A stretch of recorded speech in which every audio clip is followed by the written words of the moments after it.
Ayan, hello everyone! Magandang hapon sa inyong lahat. Weng BT is here again. Welcome back sa ating channel. Ayan. 5, 4, 3, 2, 1, go!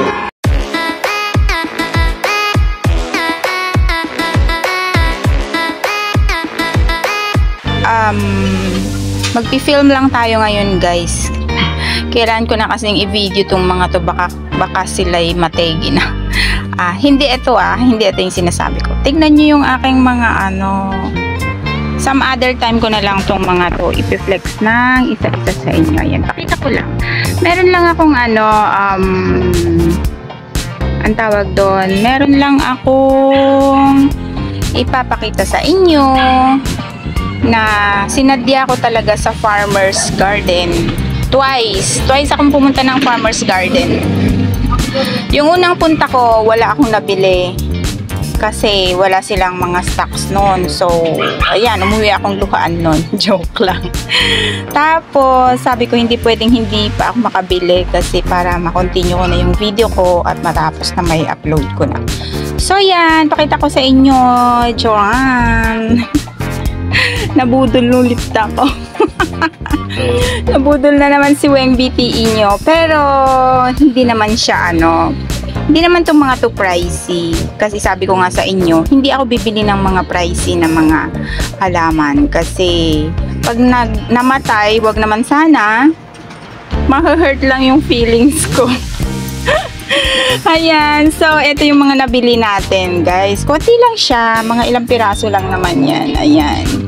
Pakita ko lang sa inyo isa-isa, pero pasensya na ha, hindi ko ma-ID lahat tong mga to. Hindi ko kayo mabibigyan ng ID kasi hindi naman ako bihasa sa mga ID ng mga cactus na to. So yan, yung unang punta ko, guys, ito lang nabili ko. Sabi niya walang nabili, pero meron pala. Ito lang yung nabili ko noon. Ayan, nainganyo lang kasi ako dito. Ito.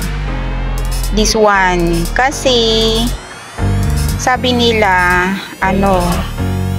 parang stinky din to kapamilya ng stinky. Sabi nila finger cactus, stinky / stinky, ewan ko, hindi ko alam. Basta, wala pa kasi ako netong cactus na to. So, yan. And this one, then, wala pa rin ako nito. Monkey's tail ata to, hindi ko lang sure. Hindi lang ako sure. Kasi ito, rat's tail daw to. Yung kulay red daw, ang balahibo niya is rat's tail. Ayan. So, ito, monkey's tail daw siya. Tapos ito, tatlo kasi to sa isang polybag, tatlong cactus yung nakatanim. So, ito, iba rin to. Nakalimutan ko ng mga ID, guys. Pasensya na kayo. Sinabi sa akin nung seller pero makakalimutan talaga ang lola niya. So, yan. Ito, tatlo sila. Yan. Ito, tsaka yan. Kaya ako naingganyong bilhin siya. At tsaka ito. Ayan. Ano rin daw to? Stinky rin daw. Pero may tinik siya. Hindi nga lang siya masyadong mahahaba yung tinik niya. Hindi ko alam kung stinky nga to or some variety ng euphorbia. Tapos may kasama na siyang ang tawag dito, jadelet na pink. At saka itong green na jadelet na yan. So yan, ito lang, dalawa lang talaga sila. Ito, tsaka to. Yung nabili ko nung unang punta ko. O diba, dalawa lang. Pero nung pagpunta ko nung last Saturday, charan, ayan, medyo marami-rami silang stocks noon na nakakainganyo. Kaya yan, ito lang naman sila. Parang ito nga meron na ako alam ko parang kaparehas lang siya nito. Ito, diba parehas lang sila, guys. At saka neto, pero kinuha ko pa rin kasi ang ganda ng itsura niya. Ayan, tapos ito, mga gymno to gymno daw siya, hindi ko alam kung gymno nga sila. Ayan, ito may flower na, kaya ko rin siya kinuha. Hindi ko lang ang mga IDs niya na. Pasensya na kayo. Eto, alam ko na kung anong ID nito kasi ni-research ko na siya. Pineapple cactus daw to. Nag-flower na. Bumuka na yung flower niya. Ayan o. Nalanta na nga actually. Pero may pasulpot pa siyang flower dyan. Dalawa bale yun eh. Hindi ko na alam kung nasaan yung isa. Ang ano lang kasi dito, ang hahaba ng tinik niya. Masakit. Masakit pag natinik ko. OMG. Tapos ito, ang ganda ng color niya. Tinanong ko si seller, actually dito, ganito ba talaga yung kulay nito? Sabi niya, opo, ganyan po talaga. Lalo na pag laging naaarawan, sabi niya ganyan. Talagang nagko-color, parang variegated siya. So hopefully, hindi siya mag-pure green, pero ilang ribs to? 2, 4, 6 ribs siya. Ito din daw, etong cactus na to, magiging parang ganito rin daw siya. So, abangan natin. Tapos ito may pausbong rin siyang flowers. Ayan o, flower buds na yung mga yan. Yan, natuwa lang si Weng BPE, kaya ayan na naman siya. Sa cactus naman guys, wala naman akong problema. Kaya, wag lang succulent talaga. Tapos ito pa, ito wala pa rin ako nito kasi. Hindi ko lang alam kung ano itsura ng mga flower niya. Kasi may maliliit siyang ayan. Ayan, mga flower yan eh. Yun. Ayan, sila. Tapos, sabi ko, dun sa seller, wala pa akong free. Ito pa pala. Nagandahan lang ako dito. Diba sabi ko ayoko ng succulent. Pero nagandahan ako dito guys. Ayan. Ang ganda niya kasi parang may pagka-variegated siya. Pero hindi ko rin alam ang ID niya. Ayan. Hindi ko rin alam ang ID niya. Kaya, bahala na kayo kung sino yung mga expert dyan sa succulents. Yun. Ayan. ID-han nyo please kung alam nyo yung ID nito. And ito rin. Ano rin siya. Ang sabi dito, million, ano ba yung tawag? Kalimutan ko na. Millionaire ata. Yung sinabi nung seller. Ganyan siya, naka-close lang siya. Hindi siya bumubok kagaya nito. Ayan. Hulaan nyo kung magkano tong mga to. Etong dalawa na to. Ito palang mga cactus guys. Ang presyo nito is 25 each. Itong mga cactus na to. Ayan. Tapos yung unang dalawa, etong dalawa na to, 30 ang isang polybag. So, ito, tig 30 isa. Kasi yung unang punta ko yun. And then, this one, etong 6 na to, 25 each. Yan. Tapos, ito rin. Etong dalawa na to. 25 each din. And may free ako. Ito. Sabi sa akin nung seller. Kasi sabi ko, wala man lang bang free? Wala man lang bang free? Ang dami kong kinuha kasi isang seller lang lahat tong mga cactus. Sabi niya, kuha na po kayo dyan 2 piraso. Alam niyo kung magkano yung price nito na binibenta na nila doon yung sa naka-display nila. 10 pesos na lang siya. 10 pesos each. Eh, di kumuha na rin ako. 2, ayan. Nakalimutan ko na naman ID niya.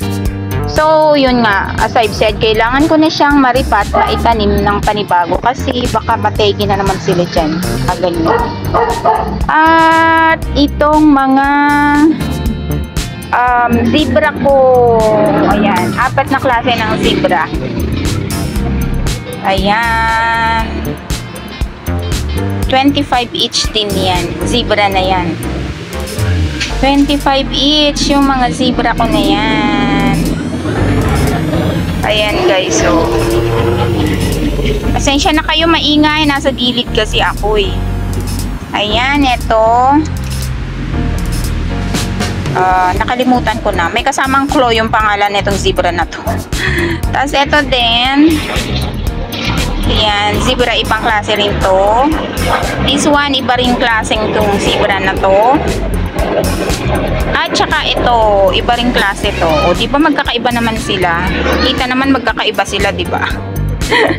Ayan, sila. Tapos ito guys, natuwa ako dito. Kasi first time kong makakita ng ganito. Hindi ko lang alam kung meron na kayo. Hindi ko alam kung cactus to or euphorbia. Pero nung mag-search ako, nasa family siya ng euphorbia. Tapos yung common name niya is hotdog, ano daw siya? Hotdog cactus. Pero hindi naman siya mukhang hotdog. Ayan.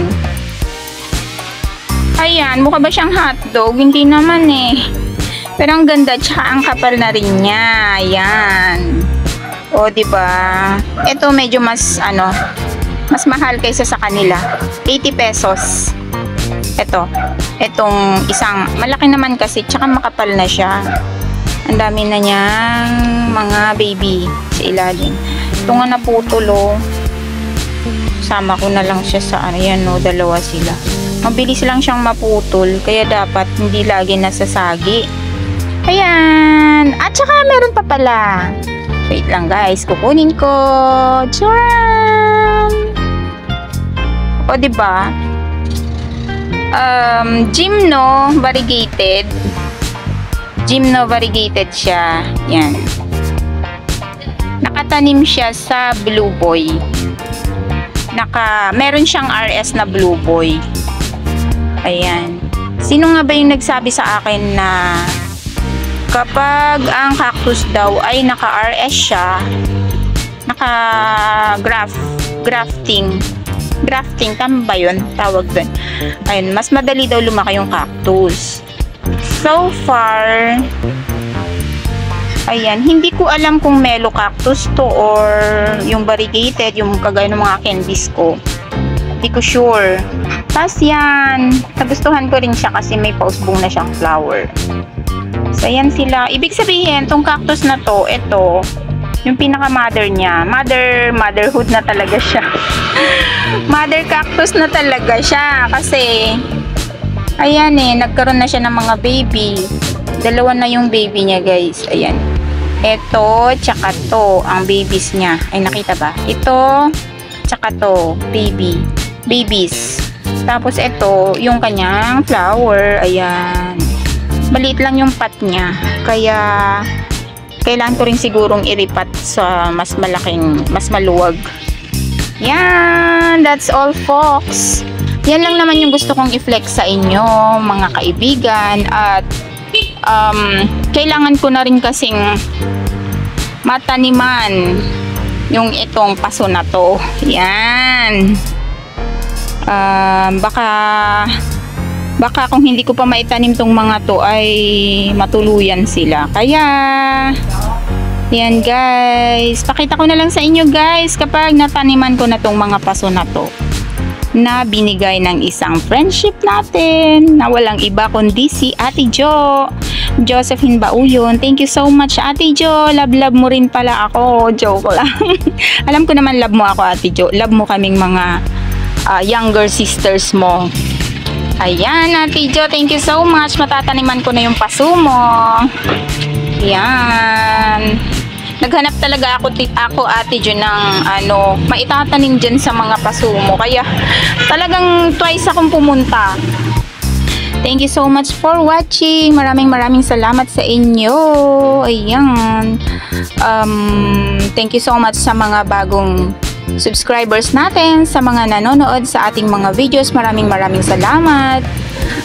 Sa mga nanonood po na hindi pa po nakaka-subscribe at nagustuhan nyo po yung aking mga videos, nakarating po kayo sa part ng video ko na to, please do consider to subscribe and click the notification bell all para po ma-notify po kayo in case na may bago po tayong video na i-upload. Ayan.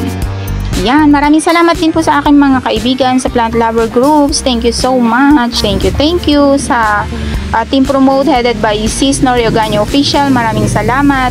Sa Team Bakbakan, thank you so much. Sa mga silent viewers, sa mga nanonood sa aking mga live, kay Alexis Hipolito, thank you so much Alexis, and kay Sir KN, thank you so much Sir KN sa support. Maraming salamat Sir Gilbert Leonardo. Ayan, that's all guys. Thank you so much again for watching. Keep safe everyone and God bless. See you on my next video. Weng BT saying bye-bye for now. Bye everyone. Bye-bye. Love you all.